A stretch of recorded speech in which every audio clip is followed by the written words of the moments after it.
Well, hello my YouTube friend. Today it is my pleasure to present you my battle, coming directly from Mr. Master Frank Fisc that I just met again in Florida 10 days ago, and the meeting was actually a blast because there was Stan Wilson, Frank's dad, Todd Fisher, and Neil Blackwood. So yeah, that was a great meeting there. And I got to get this knife delivered in hand by Mr. Frank.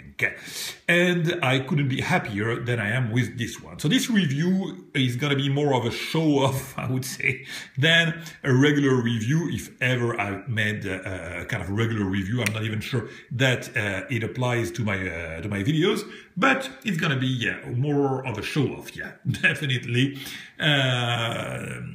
Because I would say, I hate to do things that has been done already. So Jim Skelton did a great job presenting a couple of videos about the battle. So, you can check his video about the specs, about whatever, I'm going to do mine and it's going to be more of a presentation of mine than anything else. So, you probably know Frank Fisc as a really young, skilled knife maker that has been doing knife for now 6-7 years, something like that. And he has been in that environment of great and fantastic makers because his father is Todd Fisc, and you can tell definitely the influence of the father in his knife. The Archangel, when you look at the Archangel, you see that there are things like the double bolster, for example, and it resembles to the overall shape. I would say you can tell the influence of the father. Then you can tell, of course, the influence of Stan Wilson. That Frank, when he was a young guy, was sitting just nearby Stan Wilson when he was doing knives. So yeah, of course, he took from Stan Wilson, and what he took here is what you have here, which is this coloration. This is not a coating, gentlemen. Here you have titanium scale, and this black finish that you get here. It's among all the things that Stan invented, he invented the process to get this coloration in black, which is something that very few people do. Stan, of course, Todd Fisc and Frank Fisc. In my belief is that I haven't seen other makers doing this process to get this black anode. This is not in the range of what you can get usually with either heat anodization or the chemical anodization. So yeah, as I said, I really wanted that. I wanted to have all the specs that defines Frank Fisc on this knife. That was my purpose was that. I mean, and we're going to talk about that, you see, but this is one of the specs that defines him. But as I said, you see, that was coming from Stan, as also the hidden hardware was invented also by, I don't know if it was invented, but it was really developed, probably invented actually by Stan Wilson. So yeah, the influence is here from those great maker where he grew in South Florida there.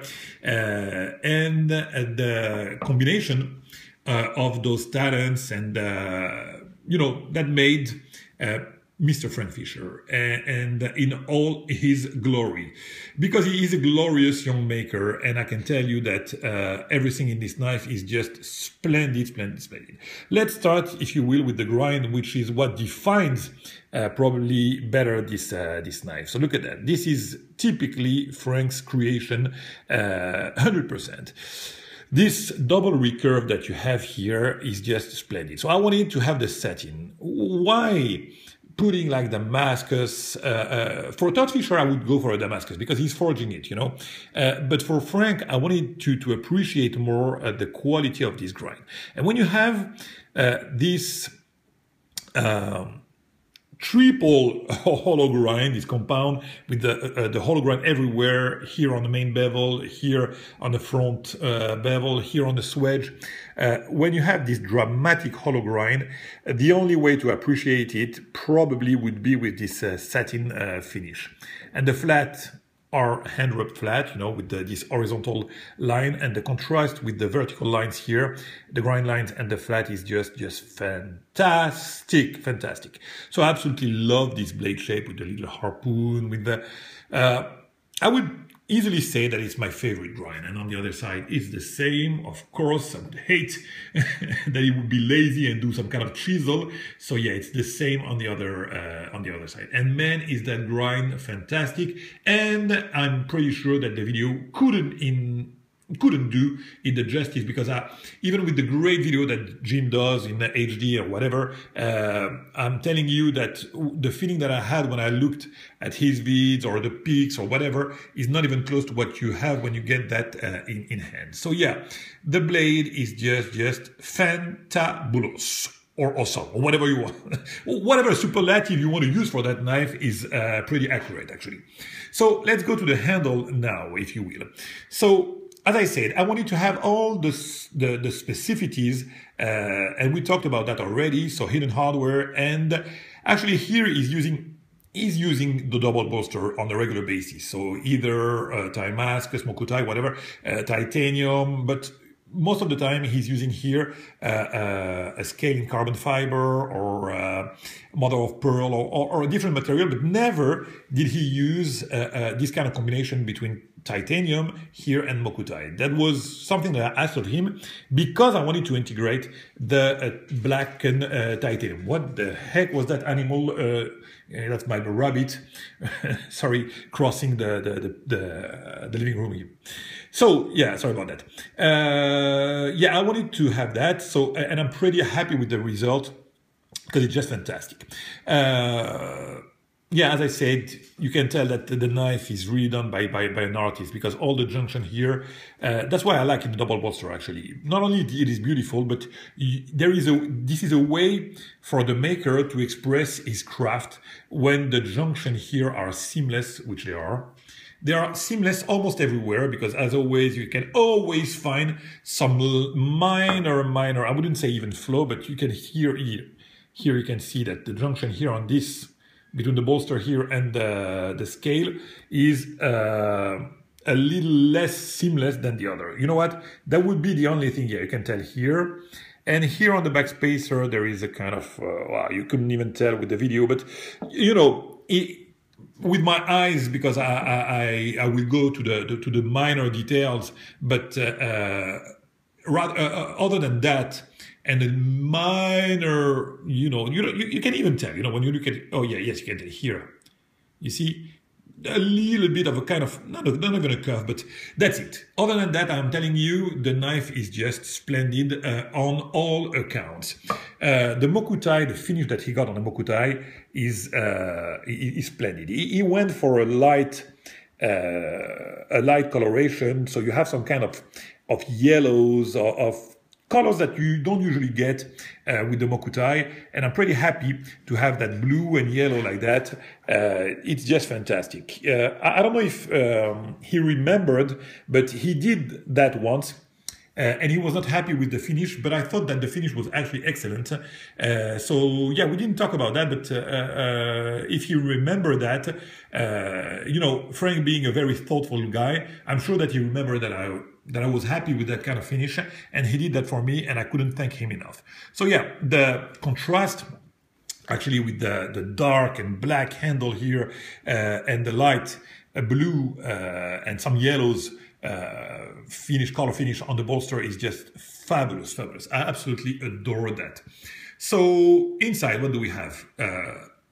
Yeah, we have a thick blade, handle, and it's only a 3.5 inch blade, but I can tell you that to me that is the perfect size for this knife. Usually I like bigger knives, but on this one that was the great size to choose, because actually the contrast with the thickness and this size is just way more dramatic than if the blade was bigger than that. So you can feel that, oh man, it's a really thick monster that you have here in hand, and you can appreciate probably even more with that size, you know.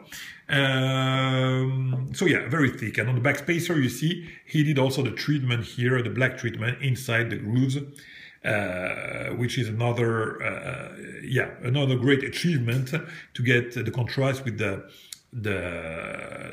satin finish, usual finish, and the treatment inside the grooves. So yeah, very thick liner, very thick blade, handle again, sorry about that. Early engagement, but very secured. It's an internal stop pin.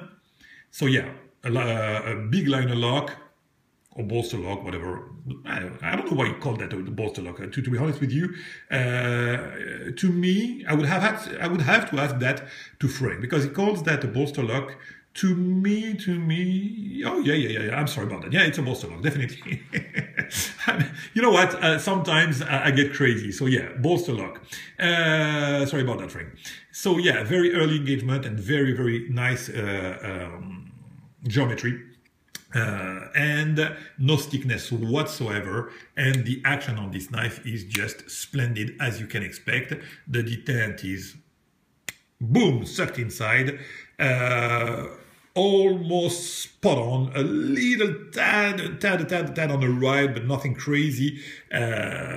Just fantastic knife. So I'm not gonna, you know, waste your time to talk about the fact that it's a tip-up carry, that it carries deep in the pocket. I will never put that knife in my pocket. Never. I would be too afraid to put some scratches on this, because this treatment is very, very beautiful, but I'm pretty sure that the first contact that you have with anything would make a scratch, a deep scratch, and with the black here, that would look absolutely awful. So, you know, art enthusiasts pay a huge amount of money sometimes with paintings that you just stare at, look at that on the walls without any kind of function or whatever. To me, this is more resembling to an art piece than a knife that I would use to cut my meat or rope or who knows what function you can get with the knife. Sorry, I'm losing my words.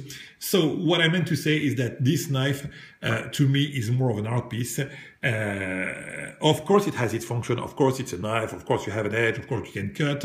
I might cut some things like that with it, but I'm not gonna use it as an EDC. I have plenty of knives for that purpose. I use mainly all my custom, but you know, some like the non-flipper. I would say I have like 4 or 5 knives like that are safe queens or whatever, or they're art pieces more than traditional knife. And I'm pretty sure that all the people that say that they use their high-end custom like that, I'm not sure that it's true, really, because it would be too annoying to waste the beauty of those knives. So yeah, to me it's not a problem. As I say, I have hundreds of knives, so I use them, I carry them. 99% of my knives I carry. If I have 1 or 2 like that, it's not a problem, and it's actually, even if it was a problem, it would be mine actually. So yeah, so I'm not gonna say anything about that, and I'm gonna end this video because, as I said in the beginning, it was more kind of not show off, but a kind of a video done by an amateur, a collector, and a pretty knife lover and enthusiast of Frank's works and artistry. So yeah, just a word about the line, the backspacer inside. As you can see, the anodization and the fact that he's signing here to leave the blade sterile is just fantastic. And also it's jeweled inside. I'm not sure that you can see, but the liners are jeweled. Of course, Frank's put a lot of attention on his knife, and that's what makes his quality. Yeah, that's what you pay for, and that's why you need to wait a long time to get this knife, because those are just splendid art pieces. And on those words, sorry, my friend, I will leave it at that and probably make a more common video about more common knives shortly. Have a great one, my friend, and talk soon.